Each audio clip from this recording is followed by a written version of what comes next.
Kami sudah menyiapkan satu pembuktian dan bahkan kita sudah menyiapkan juga saksi ahli atau ahli yang berkaitan dengan ahli pidana. Kita sudah siapkan, insya Allah kapabel ahlinya. Yang kedua ahli agama. Yang ketiga kemungkinan besar antara psikolog atau ahli IT. Dan ada dua orang lah saksi kunci yang akan nantinya akan kita sampaikan siapa dia. Nah, pada intinya adalah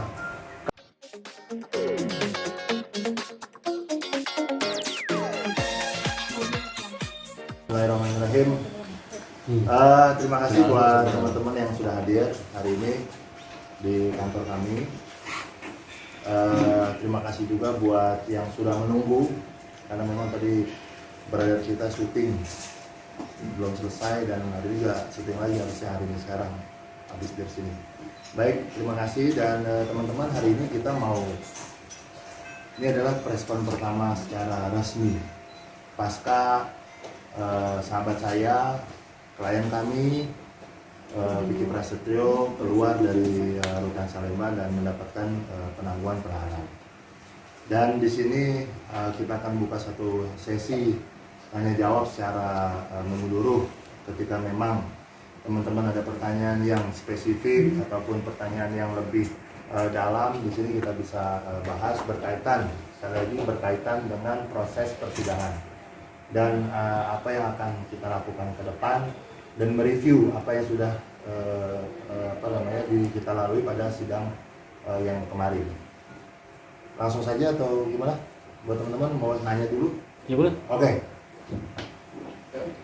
Ya Bang Piki, gimana nih nanti nextnya akan seperti apa di persidangan? Kan akan hadirkan saksi dari pihak Piki. Itu sih kuasa hukum lah ya, yang mungkin masalah rangkaian persidangan. Oke, kalau masalah rangkaian persidangan begini. Yang pertama, kami akan masuk kepada fase di mana setelah tanggal 7 besok, tanggal 7 ya sidang selanjutnya. Iya, ya. Tanggal 7 masuk kepada fase kesaksian daripada yang terakhir dari jaksa, dan setelah itu adalah kita.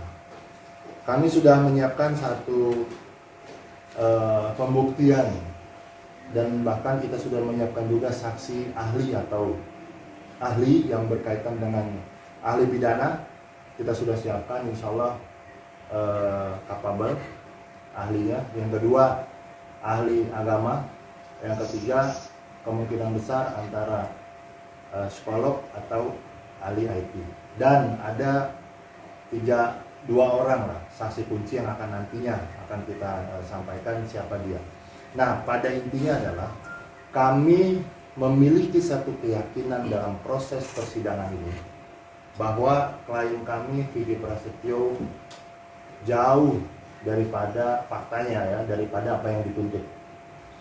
Dan ini sudah terbukti dari rangkaian persidangan yang selama ini kita jalani, bahwa tidak mampu dibuktikan bahwa seorang Vicky melakukan fitnah.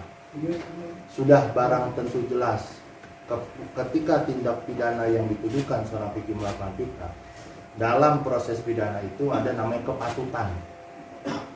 Unsur kepatutan. Patutkah seorang laki-laki berada di dalam kamar seorang istri orang lain?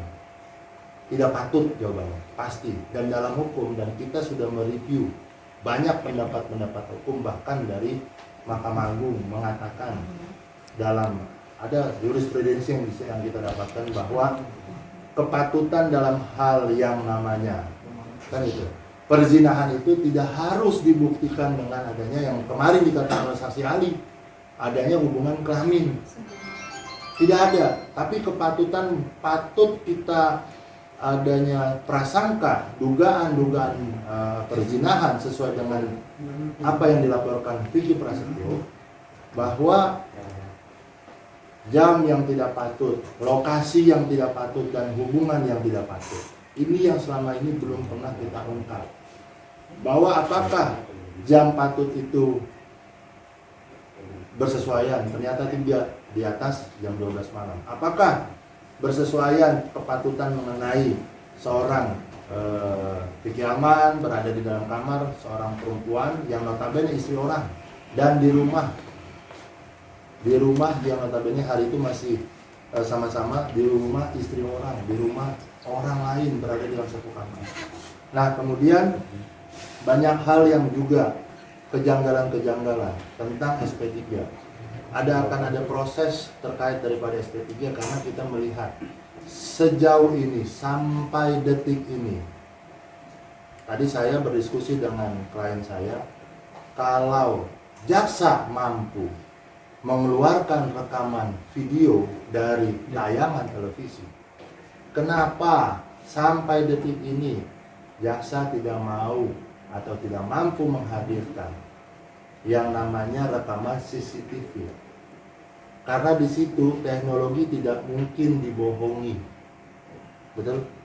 Yang namanya manusia kemungkinan besar bisa berbohong, tapi yang namanya mesin, yang namanya teknologi tidak akan mampu dibohongi atau membohongi. Dia akan jujur sejujur-jujurnya apa yang direkam oleh teknologi tersebut, oleh CCTV, terkait apa yang terjadi sebelum penggerebekan, apa yang terjadi 3, 4, 5, bahkan 7 hari sebelum kejadian. Apakah benar mereka tidak nginap? Apakah benar seorang Angel Elga hanya malam itu yang berada di dalam kamar bersama Vicky Aman pada saat dilakukan penggerebekan? Apakah malam sebelumnya tidak terjadi seperti itu atau seperti yang dituduhkan oleh Vicky?